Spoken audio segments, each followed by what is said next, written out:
right, we are now going to be working on our pastel drawings in our nature notebook, and hopefully you have already gotten your pastels out and your nature notebook and have picked or saved maybe from yesterday, because it's a little bit rainy out there, although you might be able to go out today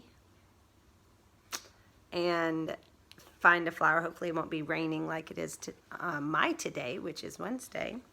So if you don't have wildflowers in your pastels and your nature notebook, you do need to pause the video and go ahead and get everything ready and have it there.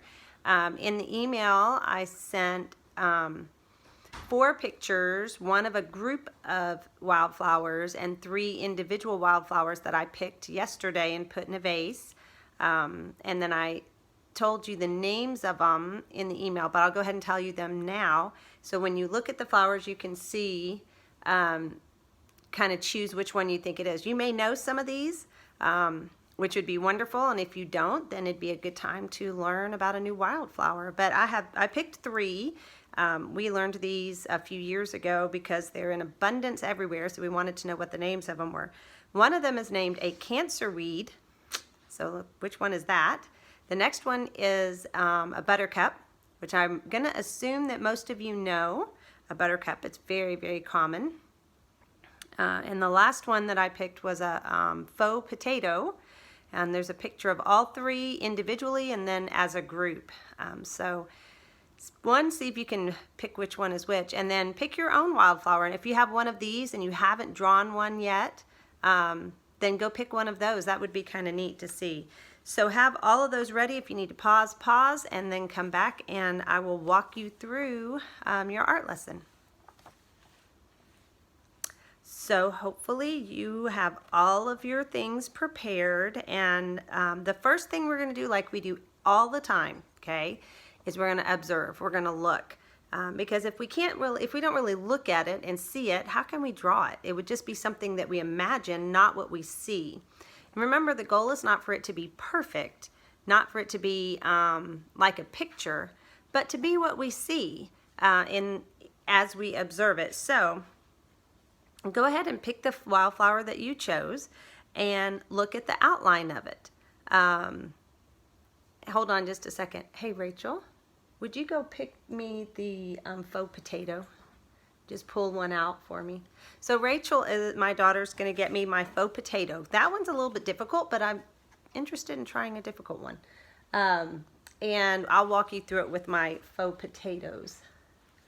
Okay, so here are my faux potatoes, and I'm not very good at getting these where you can really see it. I don't know why I can't.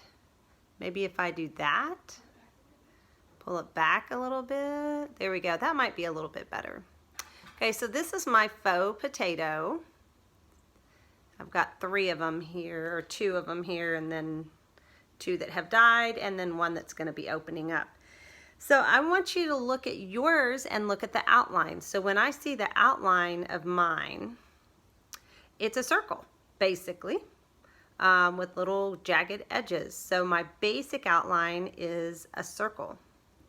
What is the basic outline of your flower? Look. What shapes do you see in your flower?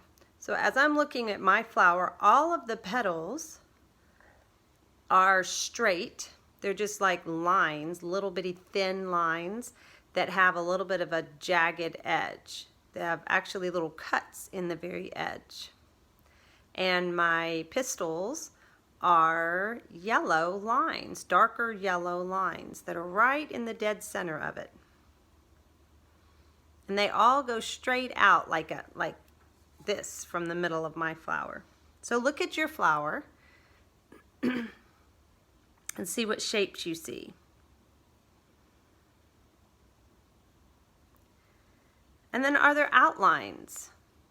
So as you can see, mine has little cut-ins on where the leaves don't sometimes actually meet up. So I have little open spaces all on the edges, but it's very dense in the middle. Now look for color. Mine is obviously yellow, but you know what? I have orange yellow, a bright yellow, and then I have a greenish yellow on the outside. So mine has grades of yellow. So if I just chose a yellow color, that would not actually be what my flower looks like. So look for the colors in your flowers. Now look for the pastels that match your color. So go through just like we've done the whole year, and up at the top corner or the bottom corner of your paper, work on getting the colors correct for the flower, wildflower that you chose. Anytime you need to pause this, if I go too fast, just pause it, work on what you need to work on, and then start the video again. And is there anything else you notice about your flower? So just take a few minutes to notice anything else. One thing I need to be aware of and notice is that the inner lines are a lot thinner, or more thin, I should say, not a lot thinner, but more thin than the outer petals, the inner petals and the outer petals. So I need to be aware of that when I'm drawing my wildflower. Okay, so you now have a few minutes, maybe take 10 minutes to draw your wildflower.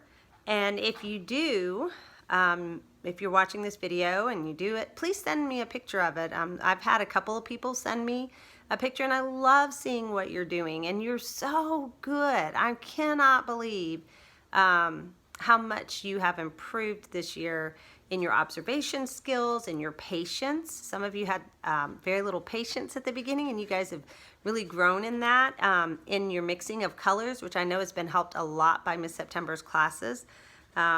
So good job, and keep going. So send me a picture of your pastel drawings in your nature notebooks if you get it done.